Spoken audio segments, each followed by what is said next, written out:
தலைவர் போட்ட பிச்சையில தான் இன்னைக்கு இந்த ஆட்சி நடந்துகிட்டு இருக்கு. திரு உதயநிதி அவர்களே, இதெல்லாம் என்ன மாதிரி பேச்சு? ஒரு எதிர்கட்சி தலைவரா பேசுற பேச்சா இது? யாருக்கு யார் போடுறது பிச்சை? நீங்க பிச்சை போட்டதுனால இந்த ஆட்சி நடக்குது. இப்போ இப்படி எடுத்துக்கலாமா? இப்போ 2021-26 உங்களோட ஆட்சி யார் போட்ட பிச்சை? ஒரு தனி பெரும்பான்மையில தனியா நின்று ஜெயிச்சிருக்கிறாங்க டிவிக்கு. நீங்க எத்தனை கட்சியோட கூட்டணியோட சேர்ந்து ஜெயிக்க முடியல. ஏன்னா நீங்க பண்ண அட்டூழியம் அநியாயத்தை எல்லாம் மக்கள் பார்த்து மாற்றி ஒரு தீர்ப்பை எழுதிட்டாங்க.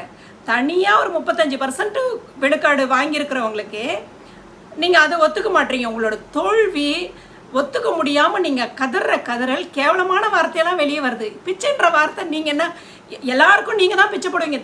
நீங்கள் திராவிட கட்சி கூட கிடையாது. திமுக தான் ஒரு படிப்பறிவை கொடுத்தது, டெவலப்மெண்ட்டை கொண்டு வந்தது. என்ன எல்லாத்துக்கும் நீங்கள் ஸ்டிக்கர் ஒட்டிக்குவீங்க. திமுக ஆட்சினால தான் மக்கள் நாங்களாம் ஒருத்தர் போட்டிருக்கிற கமெண்ட்ல நீ உட்காந்து வீடியோ போடுற அளவுக்கு ஒரு உரிமை கொடுத்துருக்கிறதும் டெவலப்மெண்ட் கொடுத்துருக்கிறதும் திமுக கட்சி.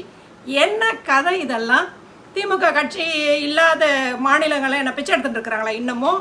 இல்லை இன்னும் அந்த நாகரிக வளர்ச்சியை அடையலையா? எப்படி இப்படி ஒரு சிந்தனை உங்களுக்கு? இதுதான் நான் திரும்பி சொல்கிறேன், உங்களுக்கு பயங்கரமான பண்ணையார்த்தனம்.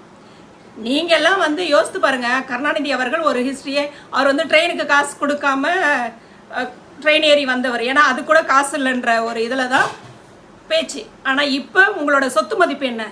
லட்ச கோடி. இப்போ இதெல்லாம் யாரை சொரன்னதோ இல்லை யார் போட்ட பிச்சையில் நீங்கள்லாம் இப்படி இருக்கிறீங்க?